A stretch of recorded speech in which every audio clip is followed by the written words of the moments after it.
غلام صاحب آپ کو کیا لگتا ہے یہ صرف ایک مذاق بن کے رہ گیا ہے؟ OIC کا اس طرح اجلاس ہونا، اگر اسرائیل کو بھارت کو کوئی فرق نہیں پڑتا، وہ ہنستے ہوں گے کہ اچھا قرارداد یہ ہے نا، بات کی ہو رہی ہے، یا یہ پرسپشن آج کی دنیا میں کوئی معنی رکھتا ہے کہ پھر اس سے لوگوں کی ایک رائے عامہ بنتی ہے، اس سے کوئی پریشر کریٹ ہوتا ہے؟ ہم نے بائیک آؤٹ بھی ہوتے دیکھا ہے بھارتی پروڈکٹس کا، اور کیا یہ 57 ممالک مل کر ایک دوسرے پر ڈیپینڈ کرتے ہوئے نہیں آگے بڑھ سکتے؟ شاید یہ بھارت پر زیادہ ڈیپینڈ کرتے ہیں، جس طرح ہم نے دیکھا ملائیشیا نے کچھ کہا تو انہوں نے کہا جی ہم آپ کا تیل لینا ہی بند کر دیں گے، 1.25 ارب کی آبادی ہے، ان کو مسئلہ ہو گیا، تو ہر ملک کے اپنے مفادات ہیں، اکنامک انٹرسٹ ہیں، اس وجہ سے یہ OIC مل کر بھی کچھ نہیں کر پاتی۔ آپ کے خیال سے ایک مذاق بن گیا ہے؟ جی، جو فورن پالیسی ہے بھارت کی وہ پاکستان سے بہتر ہے، اور وہ لوگ اپنے لوگوں کے لیے کام کرتے ہیں، تو یہ چیز اگر خان صاحب کو پتا تھی تو ان کو چاہیے تھا کہ وہ انڈیا سے کچھ سیکھتے۔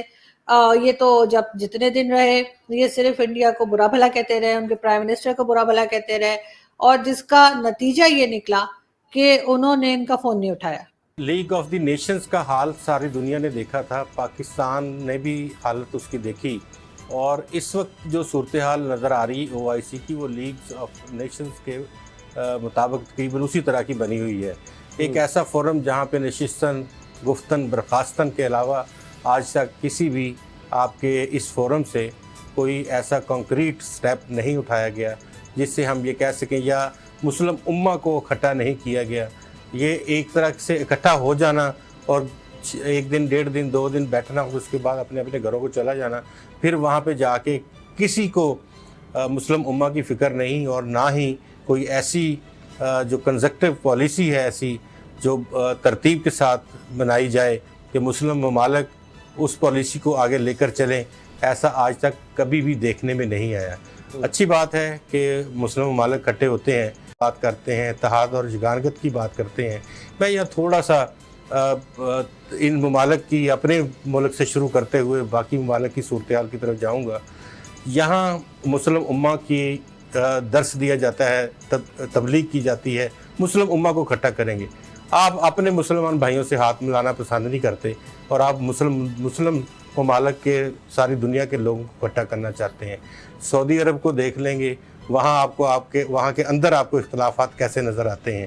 یہاں آپ کو UAE میں دیکھ لیں گے، وہاں آپ کو بہت ساری چیزیں آپ کو نظر آتی ہیں جن کا ہم اپنے محبت بھرے دوستوں کی وجہ سے بات نہیں کرتے۔ اور سوڈان، اس کے ساتھ افریقن ممالک، اس کے ساتھ لیبیا، شام، عراق، ایران، اور پھر ہمیں افغانستان، پھر ہمیں، یعنی کہ پولرائزیشن ہے۔ آپ کو ہم مثلا ڈیسپریٹلی ہم وہ پوری باتیں ایسی پریشان کن ہیں کہ وہ ہم نہیں کر سکتے، اور یہاں پہ آ کے بات کرنا شروع کریں۔ پہلے اپنے آپ کو تو اپنے ملک میں اکٹھا کر لیں، ہم اپنی ملت کو، اپنی قوم کو تو اکٹھا کر لیں، ہم ایک سائے تلے، ایک اس بینر کے تلے آ جائیں۔ ہمارے اندر تو رسول اللہ صلی اللہ علیہ وسلم کی احادیث کے مطابق برداشت، تحمل، بردباری ہونی چاہیے، تبھی ہم دوسروں کو تبلیغ کریں گے۔ کیا وہ ہے ایک جملہ کہ لوگوں کو نصیحت خود میاں فصیحت، تو ایسی کانفرنس سے اور ایسی اس سے کیا وہ اثر پڑتا ہے جو ڈاکٹر صاحب نے بات کی، بالکل ٹھیک ہے، معاشی طور پہ باقی ممالک میں بھی اختلافات ہوتے ہیں، لیکن دیکھیں ہم پوری قوم اسلاموفوبیا کے خلاف تو اکٹھی ہے، اسلام کے خلاف نفرت نہیں ہونی چاہیے، اس پر تو پوری قوم اکٹھی ہے۔ اسی طرح دیگر ممالک اچھا، پھر مجھے یہ بتائیں کہ اگر یہ ہماری وجہ سے کیا ہے نا انہوں نے اسلاموفوبیا، تو 15 مارچ کیوں رکھا ہے جس دن نیوزی لینڈ میں مسلمانوں کے اوپر حملہ ہوا تھا؟ بنیادی طور پہ سنڈا آرڈن جو ہے اس وقت سے کام کر رہی تھی، اس سے پہلے کئی ممالک جو ہیں وہ بات کر رہے تھے، ملائیشیا بہت عرصے سے اس چیز کے اوپر لگا ہوا تھا۔ اسلاموفوبیا کا دن منانا اور چیز ہے، اور مسلمان کو دیکھ کے نفرت کا اظہار کرنا، جو دنیا بھر کے ایئرپورٹس کے اوپر مسلمان کا نام دیکھتے ہی، محمد نام دیکھتے ہی ایک نفرت کا اظہار کیا جاتا ہے، اس کو کون روکے گا؟ دن مناتے، ماں باپ کا، ماؤں کا دن منایا جاتا ہے، کیا ساری کی ساری مائیں جو ہیں وہ ان کی عزت ہو رہی ہے گھروں میں؟ باپوں کا دن منایا جاتا ہے، کیا باپ جو ہیں وہ 80 سال میں مزدوریاں کر کے نوجوانوں کو نہیں پڑھ رہے؟ کیا جو دن منانا ایک سمبولک، آپ اس کو اہمیت، کینسر کا دن منایا جاتا ہے، ساری دنیا سگریٹ پی رہی ہوتی ہے اس دن، ڈاکٹرز بھی سگریٹ پی رہے ہوتے ہیں۔ میں یہ عرض کرتا ہوں کہ ہمیں اپنے آپ کو، کیا ہم نے پریکٹیکلی ہم نے ایسا ہی اپنا ہیپوکریٹ دکھانا اپنے آپ کو؟ کیا ہم اپنے اوپر نہیں لگا سکتے، لاگو نہیں کر سکتے حقوق العباد؟ جی بالکل، ابھی کیونکہ خان صاحب کے جانے کا ٹائم ہو گیا ہے تو جاتے جاتے عقل واپس آنے لگی ہے، جو ان کے پاس پہلے بھی تھی جب وہ پرائم منسٹر نہیں تھے، تب بھی آپ کو یاد ہوگا بڑی اچھی باتیں کیا کرتے تھے اور ہم لوگ بڑے امپریس تھے عمران خان صاحب سے, اور ہمیں لگتا تھا ایک بڑے جیسے کہنا چاہیے پڑھے لکھے آدمی ہیں اور ایک بڑی روشن خیالی سے بات کیا کرتے تھے. تو بیچ میں جب وہ پرائم منسٹر بن گئے تو بالکل ہی ہم نے ان کا کوئی اور ہی چہرہ دیکھا. تو اب انہوں نے پھر کہا کہ جی جو فورن پالیسی ہے بھارت کی وہ پاکستان سے بہتر ہے اور وہ لوگ اپنے لوگوں کے لیے کام کرتے ہیں. تو یہ چیز اگر خان صاحب کو پتا تھی تو ان کو چاہیے تھا کہ وہ انڈیا سے کچھ سیکھتے.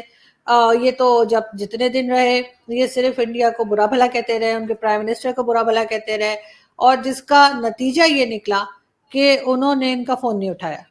اور اس سے پہلے جبکہ یہ بات ہوئی تھی کہ جی میں 1 قدم بڑھاؤں گا, آپ اور آگے 10 قدم بڑھائیں گے, اس طرح کی باتیں چل رہی تھی آپس میں. بلکہ مجھے اچھے سے یاد ہے کہ انڈین پرائم منسٹر نے یہ بھی کہا تھا کہ اگر ہمیں لڑنا ہی ہے تو ہم غریبی کے خلاف لڑیں, ہمارے یہاں جو پریشانیاں ہیں اس کے خلاف لڑیں. اس طرح کی باتیں انہوں نے کی تھی اور بڑا ایک پازیٹیو سائن تھا. لیکن بعد میں خان صاحب نے جو ہے وہ ہمیشہ نیگیٹو ہی بات کی اور اسی قسم کے اسٹیٹمنٹس دیے. اور اب جاتے جاتے ایک بار پھر انہوں نے, جو کہ سچی بات ہے, میں کہتی ہوں کہ بڑی سچائی انہوں نے آج, بلکہ حامد میر صاحب نے بڑا ٹونٹ کر کے اس کلپ کو ٹویٹ کیا تھا کہ خان صاحب کے اوپر. تو میں نے وہاں پہ بھی لکھا حامد میر صاحب کو کہ ایٹ لیسٹ اس چیز میں آپ کو ان کی تعریف کرنی چاہیے کہ یہ صحیح بات کر رہے ہیں اور اچھی بات کر رہے ہیں. آپ کو کوئی جو ہے نقصان نہیں ہے اگر آپ اپنے پڑوسی سے, چاہے اس کے ساتھ آپ کے ٹرمز اچھے نہ ہو, اس کی کسی اچھی بات کو آپ اڈاپٹ کریں اور اپنے گھر کو بھی صحیح کر لیں. تو خان صاحب نے بڑے اچھی یہ بات کی ہے, لیکن افسوس یہ ہے کہ ان کے ہاتھ میں کچھ نہیں ہے, اور جن لوگوں کے ہاتھ میں ہے وہ اس چیز کو ٹھیک نہیں کر رہے. ورنہ بات کریں نہ کہیں کہ جی قریشی صاحب کیا کر رہے تھے, ساری ذمہ داری عمران خان پہ ڈال دینا تو ٹھیک نہیں ہے. فورن منسٹر تو شاہ محمود قریشی صاحب تھے نا, ان کو بھی تو, ان کے اوپر بھی تو کچھ ذمہ داری ڈالیے. ٹھیک ہے, ایز اے پرائم منسٹر جو ہوتا ہے وہ ہیڈ ہوتا ہے, ساری ذمہ داری اس کے اوپر ہم بول دیتے ہیں. ہم جرنلسٹ بھی بہت بار ہر بات کے لیے عمران خان کو کہہ دیتے ہیں, لیکن اس سب میں فورن منسٹر کا کیا رول ہے, وہ کیا کر رہے تھے؟ وہ کیا اپنی درگاہ پہ بیٹھ کے بس نوٹوں کی گڈیاں پکڑ رہے تھے, یا ان کو یہ تمیز نہیں ہے کہ جب کوئی امبیسڈر آیا تو اس کے سامنے بیٹھتے کیسے ہیں, یا اپنی چھتری کیسے پکڑتے ہیں؟ اگر کوئی دوسرا آیا ہے آپ کی کنٹری میں, وہ اپنی امبریلا خود پکڑ رہا ہے اور شاہ محمود قریشی صاحب کی امبریلا ان کا سٹاف پکڑ رہا ہے. مطلب آپ کیا دکھانا چاہتے ہیں؟ ایک ایسا ملک جو پورے وقت فنڈ مانگتا ہو, لون مانگتا ہو, اس کا فورن منسٹر اپنی امبریلا نہیں پکڑتا, اس کا فورن منسٹر انسانوں کی طرح تمیز سے نہیں بیٹھتا.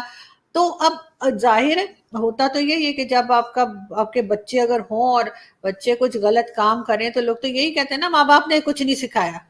تو وہی والی بات ہے کہ ان کے منسٹرز کو کوئی نہیں پوچھ رہا, جن کو یہ بار بار ریشفل کرتے تھے ادھر سے ادھر, اور سارا الزام عمران خان کے اوپر آیا ہے. اور اب -1 کی بات بھی ہو رہی ہے, اور جتنی کہنا چاہیے گالم گلوچ ہے سب خان صاحب کے اوپر جاری ہے. مانتی ہوں میں کہ خان صاحب کی بہت غلطیاں ہیں, 90% انہی کی غلطی ہے, ان کو چاہیے تھا نا اپنی ٹیم کو ٹھیک کرتے, نہیں کیا. لیکن اگر عمران خان کو نکالا جا رہا ہے تو ان کے اوپر اگر کیسز بنیں گے, میں نے تو یہ تک سنا ہے کہ جیل بھی تیار ہو رہی ہے. جو یہ کہا کرتے تھے نواز شریف کے پنکھا نکال دو, اے سی نکال دو, ٹی وی نکال دو, یہ سب ان کے ساتھ بھی ہونے جا رہا ہے. تو ان کے ساتھ ساتھ یہ زلفی بخاری, یہ شہباز گل, یہ ان کے جو منسٹر ہیں, یہ اسد عمر, اور اس قسم کے ان کے جتنے ان کے آگے پیچھے ٹیڑے میڑے جتنے لوگ انہوں نے جمع کر رکھے ہیں, ان سب کو جو ہے وہ جیل میں ڈالنا چاہیے. جو انہوں نے کہا تھا نا نور عالم خان صاحب نے, ان کے نام ڈال دیں ECL میں, یہ بھاگنے نہ پائیں. ان میں سے کچھ تو بھاگ بھی گئے ہیں, لیکن جو یہاں بچ گئے ہیں ان کو پکڑیں. یہ نہ ہو کہ وہ بھی بھاگ جائیں اور اس کے بعد یہ کہیں کہ اب ہم کیا کریں. ہاں وہی حال کریں کہ یہ جو دوسروں کو کہتے تھے وہی کہتا چاہیے نا کہ پلٹ کر آتا ہے, ان کے اوپر پلٹ کر آتا ہے.